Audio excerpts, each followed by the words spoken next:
ঠিক পরিচয়, আদিবাসী, অনাদিবাসী, main stream, এমনকি প্রতিবন্ধী, এই ধরনের যে মার্কার্স অফ আইডেন্টিটি, ডিফারেন্ট মানে বৈচিত্র্যের আইডেন্টিটি যেগুলো মার্কার আছে, সেগুলো ভিত্তিক যে সমতা, সেই ক্ষেত্রে কিন্তু বিশাল প্রতিবন্ধকতা সৃষ্টি হয়েছে। এমন না যে কর্তৃত্ববাদী সরকারের সময় ছিল না, আরও বেশি ছিল হয়তো বা, কিন্তু আমাদের প্রত্যাশা ছিল সেটা থেকে আমরা সরে আসতে পারবো, উত্তরণ করতে পারবো, সেই জায়গায় কিন্তু আসলে হয়নি। আমি যেটা বলছি যে আমি যে হোয়াটসঅ্যাপ এই বিষয়টাকে, তথ্যটাকে আমি বলছি, এবং এক ধরনের মনস্তত্ত্বের কথা বলা হয়েছে, সেইখানে আমি বলি যে আসলে যেমন আমি একাধিক দৃষ্টান্ত দিতে পারবো, পাবলিকলি সেটা বলেছি আমি। যখন নারী কমিশনের রিপোর্টটা নিয়ে ভালগার ক্যাম্পেইন শুরু হলো অকথ্য ভাষায়, এবং কমিশনের সদস্যরা নিরাপত্তা ঝুঁকির মধ্যে আছেন, তখন অন্তত 7 জন উপদেষ্টার কাছে আমি শুধু হোয়াটসঅ্যাপ না, আমি সরাসরিভাবে আবেদন করেছি, অন্তত সরকার আপনারা একটা আপনাদের অবস্থানটা বলেন, এটা সম্পর্কে অবস্থানটাকে কিছু বলে নাই। যেটা বলেছেন সেটা হচ্ছে যে সরকারের পক্ষ থেকে বলা হয়েছে এই কমিশনের রিপোর্ট তো সরকারি রিপোর্ট না। কোন কমিশনের রিপোর্ট? সরকারি রিপোর্ট। তাদের কেন না এই কমিশনের রিপোর্টটাকে সরকারি কমিশন না বলে এটাকে কী বলবো, অপদস্থ করা হবে? ফলে তো সেই শক্তি আরও বেশি বিকশিত হয়েছে। Government didn't have the courage to stand up and say that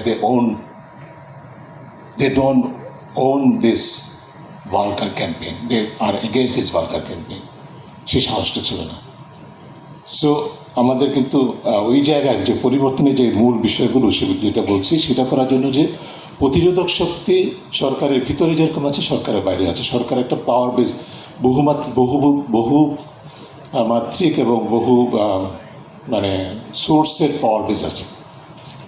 এটা ঠিক, এটা রাজনৈতিক সরকার না, যে কারণে হয়তো বা রাজনীতি তাদের নিজস্ব দলের উপর নির্ভরশীলতা নাই, কিন্তু সেই কারণেই হয়তো বা সরকারের যে নির্ভরশীলতা যে শক্তিগুলোর উপরে, সেই শক্তিগুলোর কাছে অনেকটা আত্মসমর্পণ করেছে।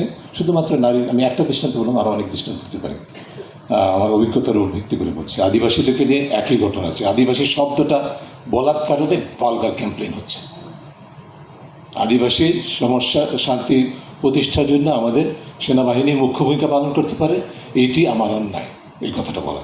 কেন? আপনারা তো সেই জায়গায় এক ধরনের আধিপত্য নিয়ে আছেন, তা আপনাদেরকে সেই, আমি কেন বলছি? আমি বলছি এই কারণে যে আপনারা বিশ্বব্যাপী 69টা দেশের পিস মিশন চালিয়েছেন। বাংলাদেশে এখন পর্যন্ত আপনারা 10টি দেশের পিস মিশন চালাচ্ছেন।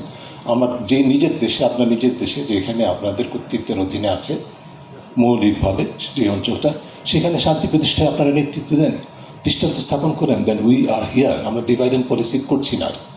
সো এই সুযোগগুলো কেন নেই? এটা বলতে গেলে হচ্ছে যে আমার বিরুদ্ধে ক্যাম্পেইন হবে।